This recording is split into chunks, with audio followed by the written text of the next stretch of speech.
Então, muito bom dia, mestre Amit. Viemos hoje aqui, desde o Brasil para a Romênia, para falarmos sobre um tema muito interessante e que causa muitas questões aí no mundo científico e também por terapeutas. Nós vamos convidar o nosso mestre hoje para conversar conosco sobre os campos morfogenéticos e litúrgicos.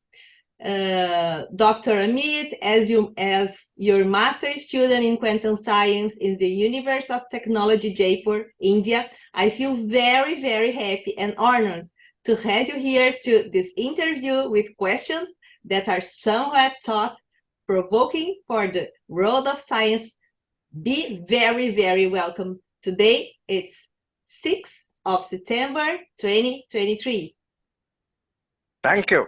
I'm glad to be talking with you. The questions you sent me are great. I'm looking forward to going through the interview. Thank you very much. Então, nós vamos fazer as perguntas em português para ficar muito claro também para os alunos do Brasil. O professor Amit vai responder em inglês e depois nós vamos fazer a legenda traduzindo. Dr. Amit é Ph.D. em física nuclear, referência mundial em estudos que buscam conciliar a ciência e consciência, sendo autor dos best-sellers A Física da Alma, O Universo Subconsciente, A Consciência Quântica. Tornou-se mundialmente conhecido por participar do filme Quem Somos Nós?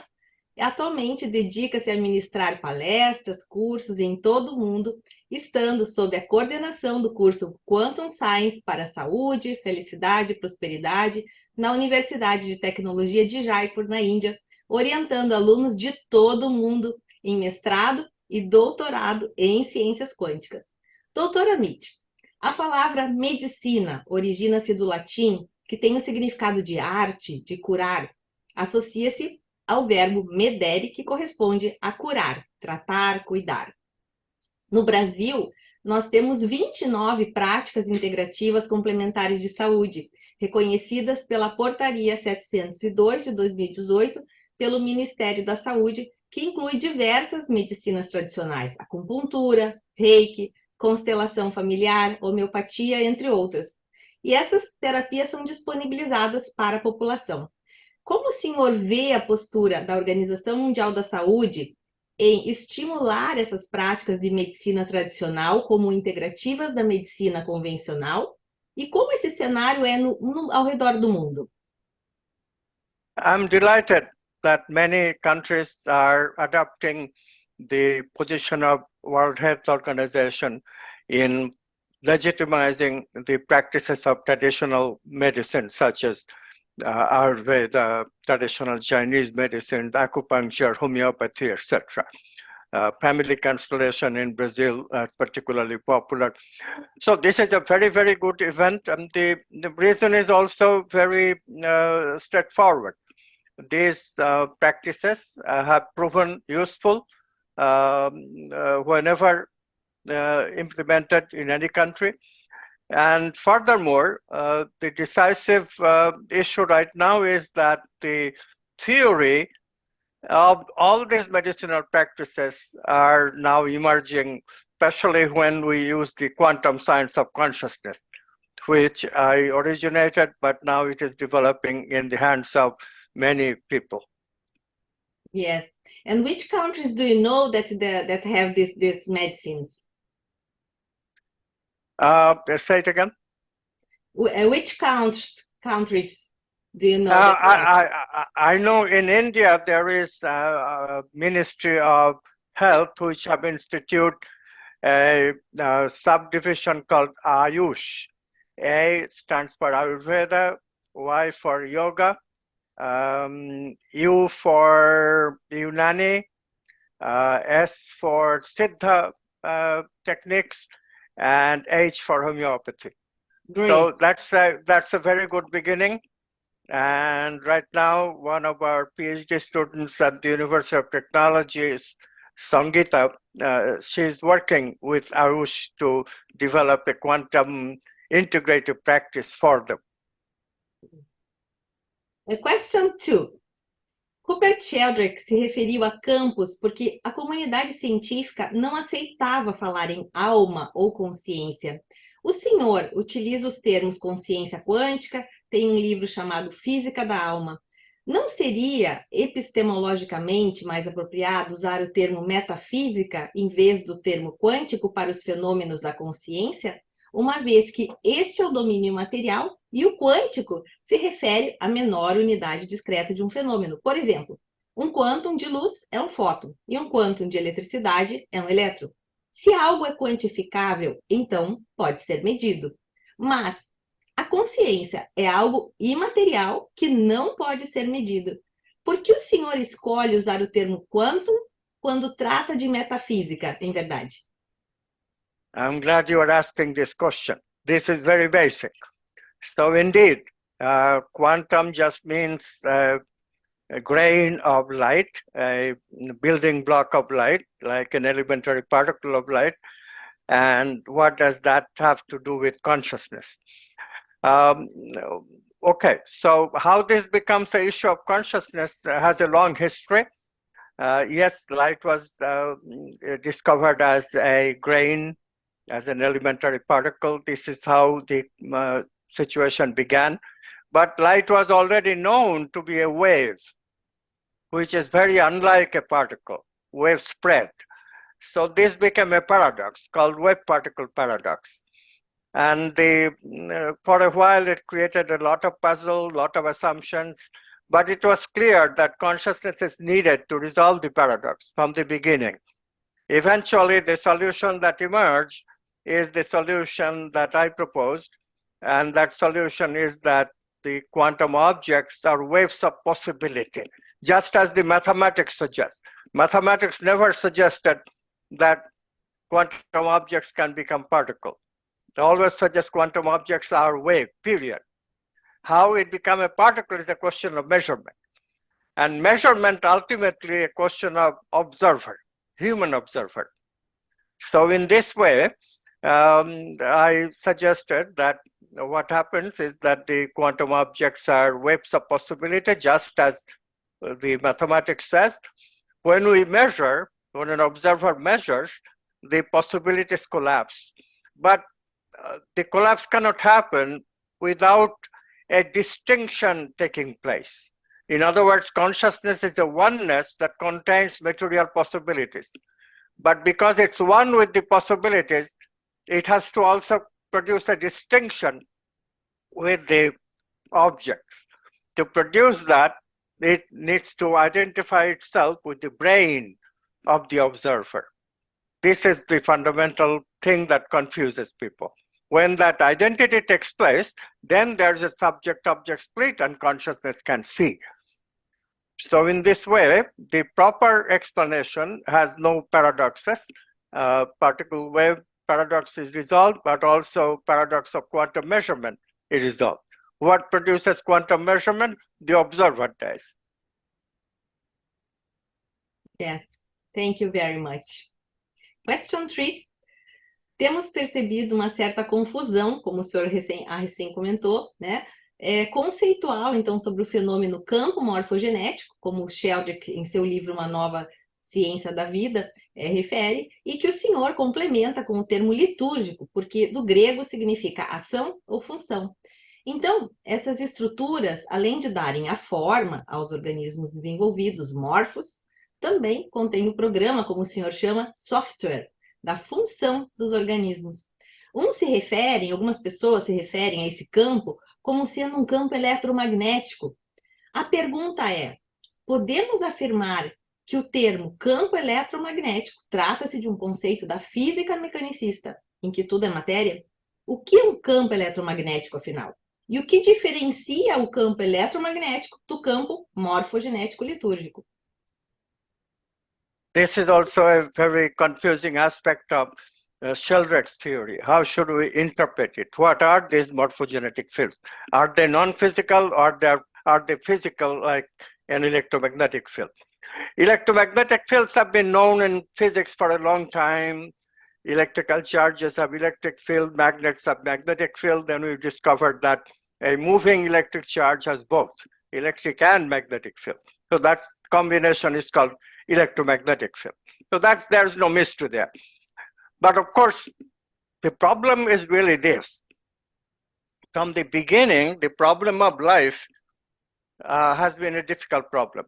For example, whole theory of Darwin, evolution theory, is based on the idea that any living creature has survival as an instinct. They want to survive. And nature acts on their survival instinct, enables them to survive by selecting which genes modification will enable them to survive the most. But one crucial assumption is going on here. If we make it a materialist theory, if Darwin's theory is interpreted in the materialist way, which people do, then they have to make the assumption of molecular biology that everything that happens in the world in the living is the same as what happens in the world of the non-living. There is no difference. Biology is chemistry, is physics ultimately. But then if you assume that physical objects don't have anything called survival, molecules don't try to survive, physics just does not allow that concept. And indeed, people have tried to produce survivability of molecules in the laboratory. They have never been able to find a surviving molecule in the laboratory. So the big question for explaining living creatures is that how do we have this survival instinct? And of course, the explanation is actually can be given only by assuming that matter, we just propose that are possibilities of consciousness to choose from. Similarly, we must assume that living fields that are responsible for our living programs, that is also, there are also possibilities of consciousness to choose from. So these morpho-liturgical fields that Sheldrake proposes, if we give a quantum adaptation to it, namely that accept the fact that they are quantum in nature, these are quantum morpho-liturgical fields, and consciousness uses them as a blueprint for mapping ideas like survival into matter. So what actually happens is that these morphogenetic fields, as consciousness is collapsing these morphogenetic fields and the energy is felt by us as security because we are surviving, at the same time, the morphogenetic fields collapses organs that are connected with survival, namely our organs of digestion of food. So you see how digestion, which is required for maintenance of the body on the physical level, can represent the survival, which is at the feeling level. So morphogenetic fields determine the feeling levels parallel to the physical level where we have digestion. Digestion is completely a physical process. There's no problem with that. Whereas survival is not. Survival is something that only consciousness can want. It's a consciousness idea. Yes. Okay? So in this way, the morphogenetic fields of Sheldrake have to be interpreted as possibilities of consciousness to choose from to bring the living programs in the map the living programs in the physical body through the action of a parallelism. Consciousness collapses the morphogenetic field on one hand and collapses matter on the other hand. Yes, great. Thank you very much for your explanation. Question 4. O senhor, em suas aulas, doutora Amit, aos alunos do mestrado, P.h.D., e no decorrer da sua obra, que somam diversos livros publicados ao redor do mundo, seria correto afirmar que o senhor, doutor, sugere que os campos mórficos, que é um gênero de campos morfogenéticos litúrgicos, segundo Sheldrake, são campos quânticos porque caracterizados pelo princípio quântico da não localidade, pois não fazem parte do espaço-tempo na realidade manifesta, correto? Esses campos não locais, não físicos, estão fora do espaço-tempo e se correlacionam com os nossos 5 corpos, os koshas, que são chamados na cultura hinduísta o corpo físico, mental, vital, supramental, sublime, de que trata a filosofia hindu. por meio do princípio que o senhor denominou, hierarquia entrelaçada? Estaria correto esse conceito? Em síntese, estariam os campos morfogenéticos litúrgicos ligados ao corpo vital por meio dos 7 centros energéticos, conhecidos como chakras, pontos de energia que decorrem de nossas... e esses campos de energia, eles são responsáveis, eles são campos vitais, responsáveis por expressarem em forma de energia os nossos sentimentos, que decorrem de nossas experiências, cujos significados a esses sentimentos são atribuídos por meio do nosso corpo mental. Seria isso um exemplo de hierarquia entrelaçada? Ou seja, informações do campo morfogenético litúrgico ou comportamental, como também subdivide Sheldrick, que por sua vez encontram uma correspondência nas experiências do nosso dia a dia, boas ou ruins, gerando uma sensação no nosso corpo físico, seguindo de um pensamento que significa, que dá um significado a essa sensação, e a seguir um sentimento, bom, uma satisfação, uma angústia ou ruim, que por sua vez gera uma desordem, um desequilíbrio, uma desestabilização energética vital, que pode ser medido até mesmo por aparelhos de radiestesia ou aparelhos de eletroencefalograma, eletrocardiograma, por exemplo, atingindo por fim a função celular, não o DNA. E esse então seria o estudo da epigenética, e que acaba se mostrando essas disfunções então em forma de doenças.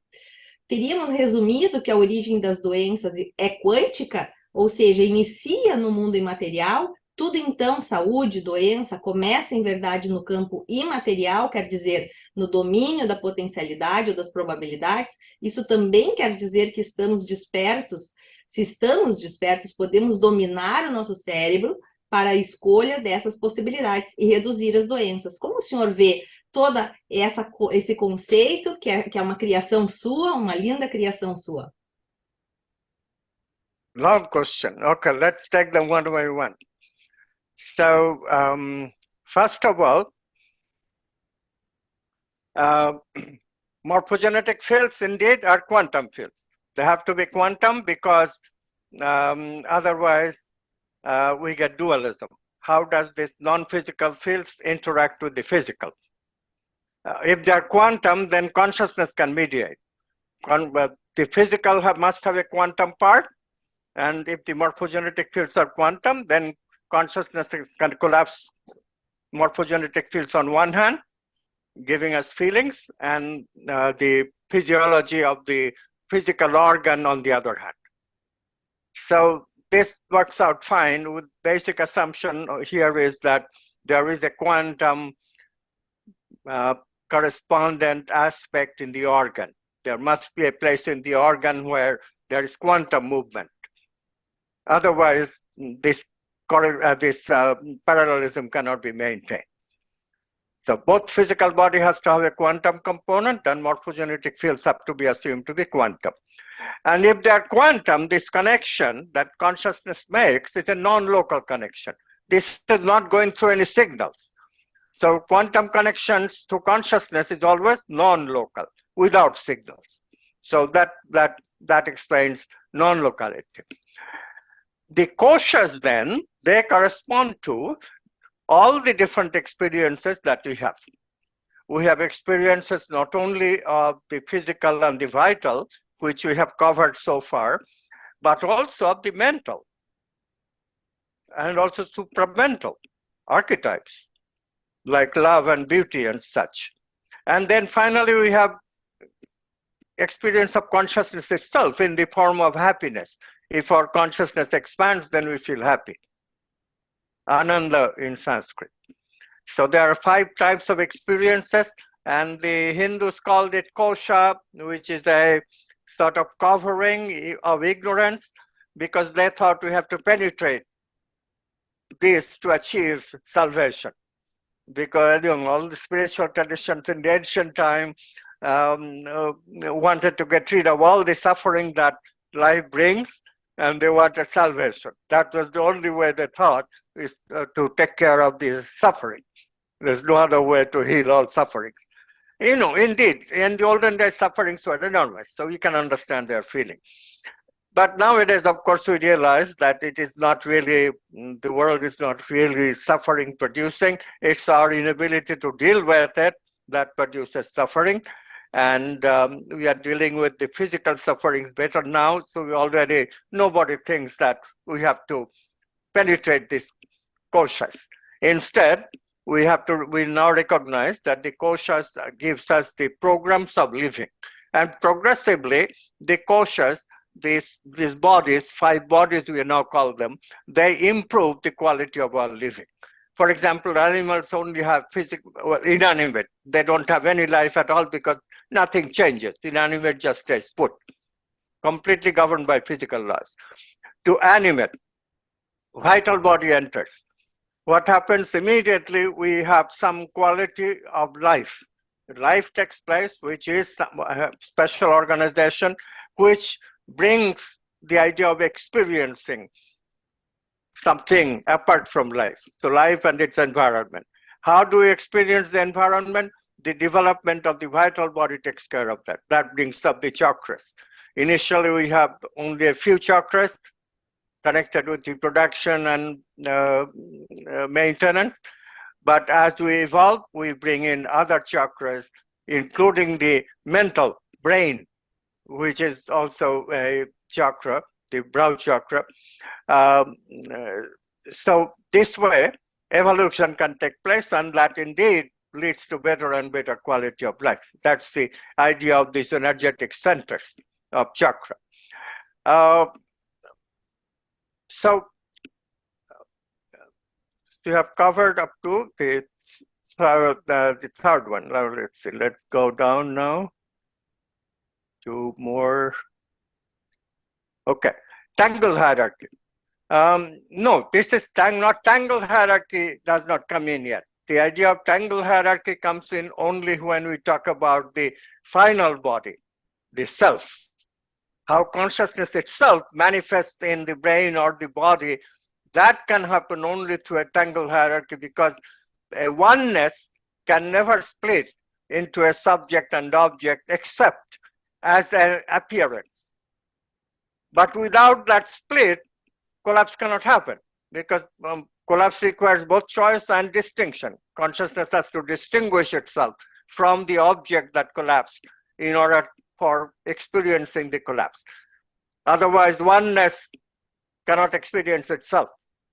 So collapse and distinction, both are important.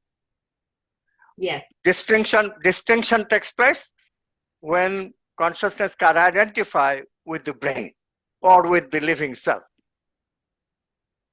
This identity, identifying with a physical object, takes a tangled hierarchy, because consciousness has to be misled, has to be kind of tricked into believing that it cannot escape.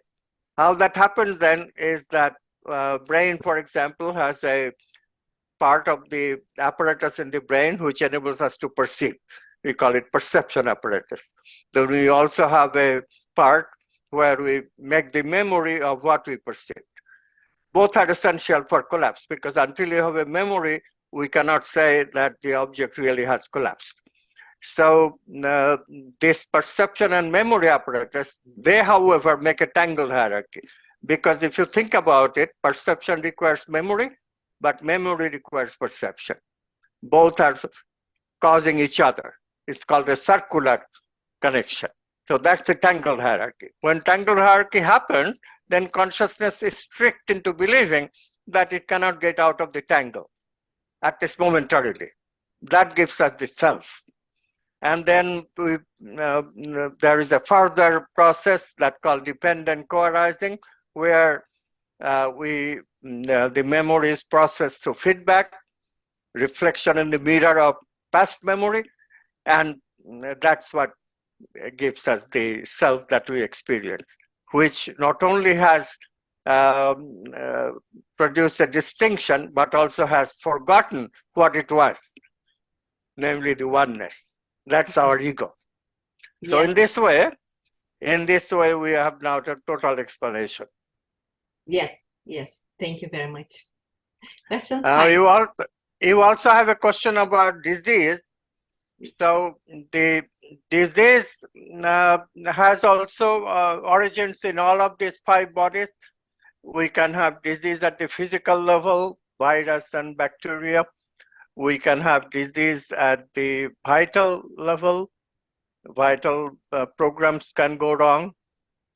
We can have disease at the mental level. Mind can give wrong meaning to a stimulus, producing disorders. Eventually that becomes a disease.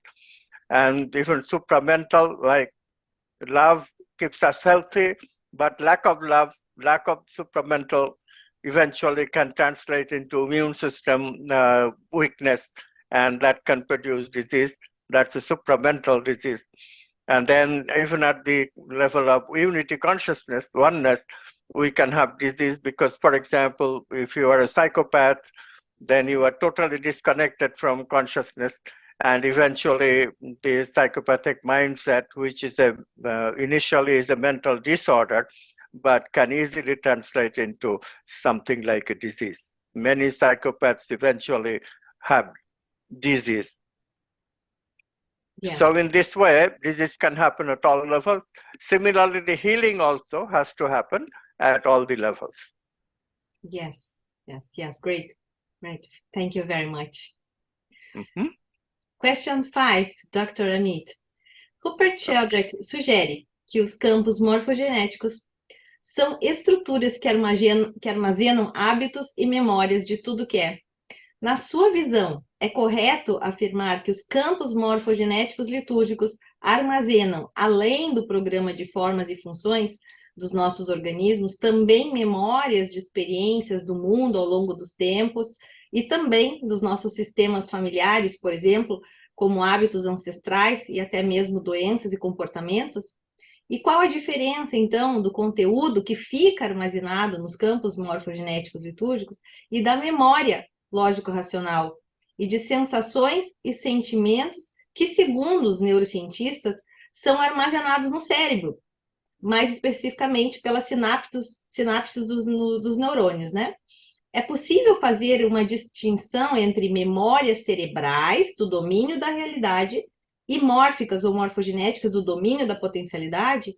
Poderia citar exemplos de alguns experimentos científicos que nós podemos evidenciar esses princípios quânticos que comprovem essa memória toda, passado, sentimentos, ações lógicas, instinto de luta ou fuga, o que faz bem, o que não faz bem, como uma célula, por exemplo, sabe o que é tóxico, o que é alimento. Isso tudo não está localizado no aparato da matéria, no caso dos animais ou humanos, que chamamos de cérebro? Onde está localizado essa memória? Okay, so this again has many components, so let's start from the beginning. Yes, Rupert Sheldrake did claim that the morphogenetic fields can store habits and memories connected with habits. And this is true, but he does not give any explanation. The explanation is provided by the quantum mechanism. In quantum physics, we find that process that I talked about earlier, reflection in the mirror of memory. So if you have, see something and an image is created, like I am seeing you right now, Lysandra, and I know you, I have met you before. So I also have past memories of you. So as soon as I see you, that seeing you at the moment is producing also the memories of previous you in my brain, and I have to also respond to those, so the brain responds to those. This repeated feedback between responses taking place, this produces a modification of the probability of these responses. So the responses that are more frequently called becomes more probable and other responses less probable. So what happens as a result of all this is that progressively the memory is influencing the original response, and this is what we call habit, conditioning. When the past memory is determining what you are going to do at the moment, we call this conditioning. So that is a habit. And indeed, these habits are not located in the brain. These habits, they are learned traits that we learned. We learn something that produces the habit.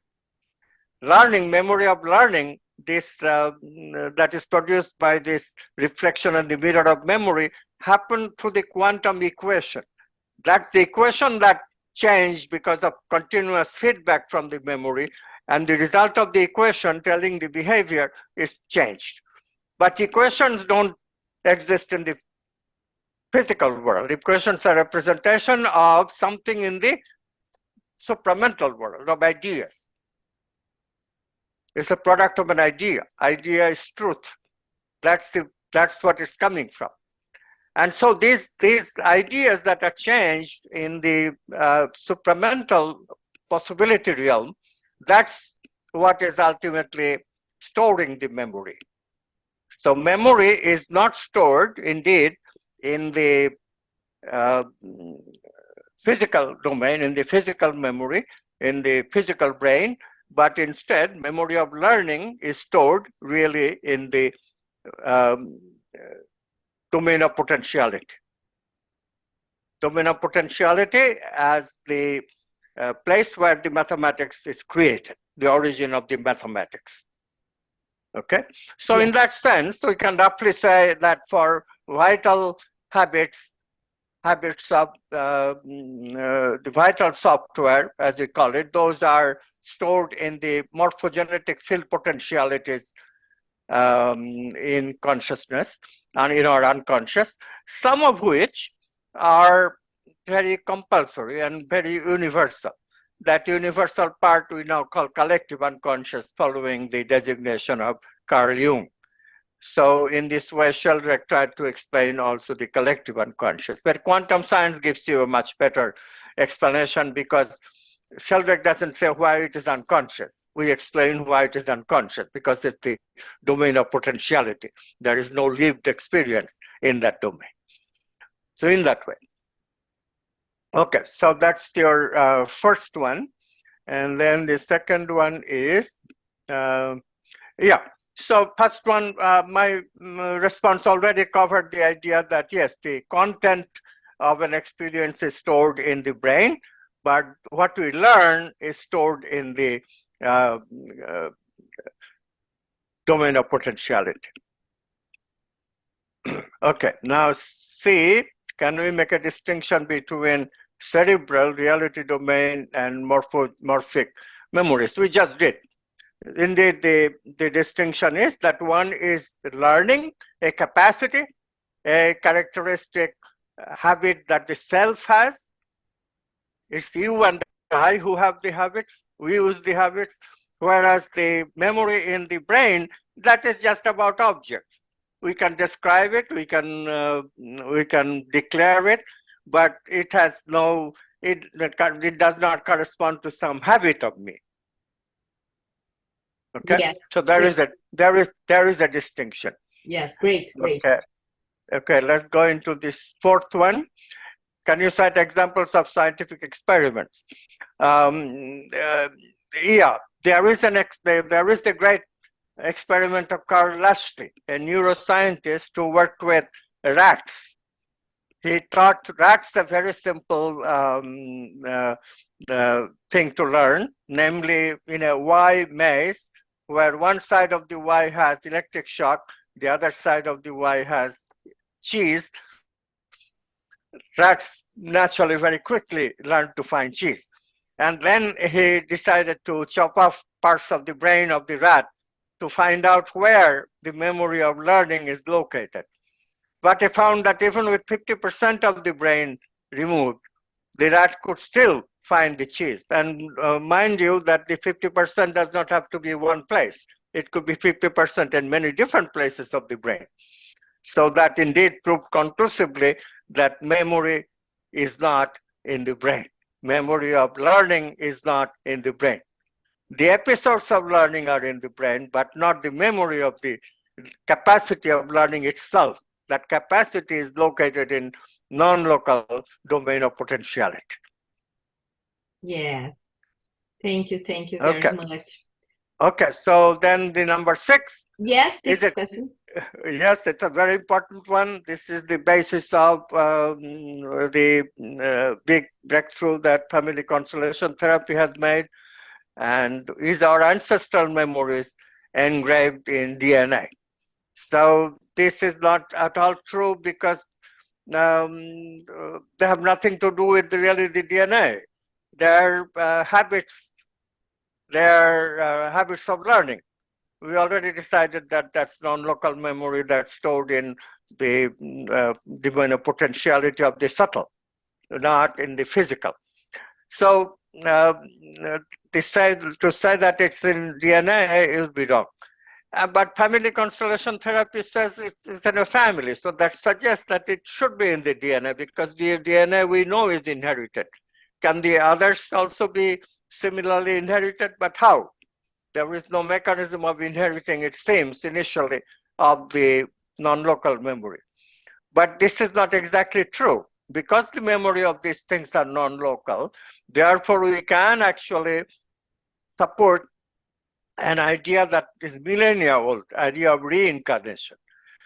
So we can say that these non-local memories are what reincarnated. A person who has lived in a previous incarnation and developed some habits, non-local memory, then the person in the next life can inherit some of this non-local memory by non-local transfer. Not local transfer through DNA, but non-local transfer. Accessing the same memories that in the past incarnation, but of course he is reborn in a different body.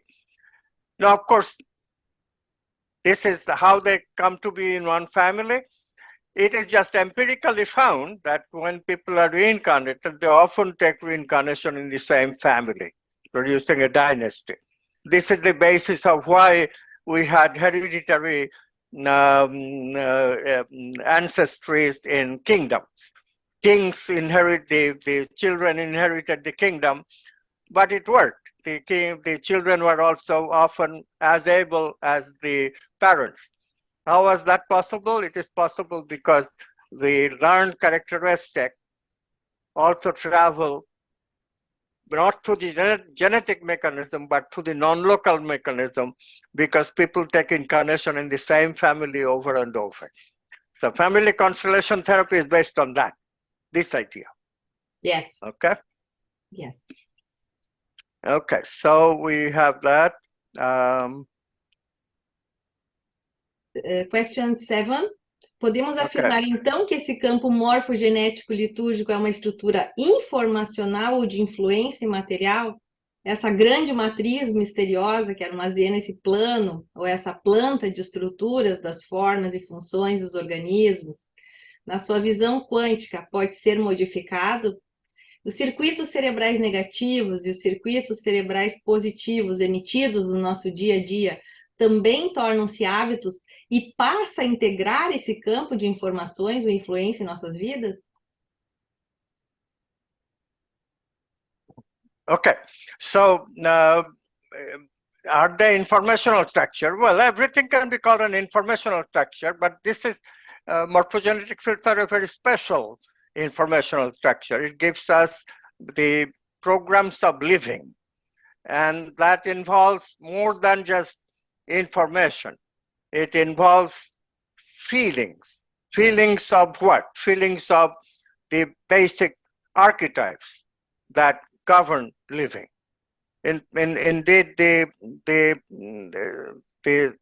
instead of physical laws governing the laws of movement of material, for feelings, we have the archetypal laws that govern the movement of the morphogenetic field. In other words, archetypes come through the intermediary of the morphogenetic fields to manifestation of feelings. That's how they work.